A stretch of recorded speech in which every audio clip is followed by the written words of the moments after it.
राज्यामध्ये काही ठिकाणी सध्या पाऊस सुरू आहे, त्याच संदर्भातल्या टॉप 9 बातम्या पाहूया। मराठवाड्यात पुढील 3 दिवस अवकाळी वाऱ्यासह पावसाची शक्यता। जालना, परभणी, हिंगोली, धाराशिव आणि नांदेडमध्ये पावसाचा आणि हवामान खात्याचा अंदाज। नागरिकांना सतर्क राहण्याचा इशारा।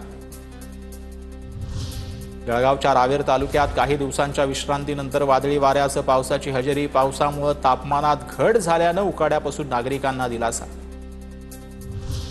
पुण्याच्या आंबेगाव तालुक्यात पावसाची जोरदार हजेरी। शेती मशागतीच्या कामांना पावसामुळे ब्रेक। सर्वत्र पाणी साचलं।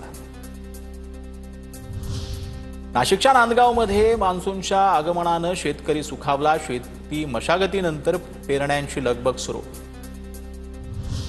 छत्रपती संभाजीनगरच्या वैजापूरमध्ये ढगफुटी सदृश्य पाऊस। 1 तासाच्या पावसामध्ये नदी नाले तुडुंब। अचानक आलेल्या पावसामुळे शेतकऱ्यांचे मोठ्या प्रमाणात नुकसान।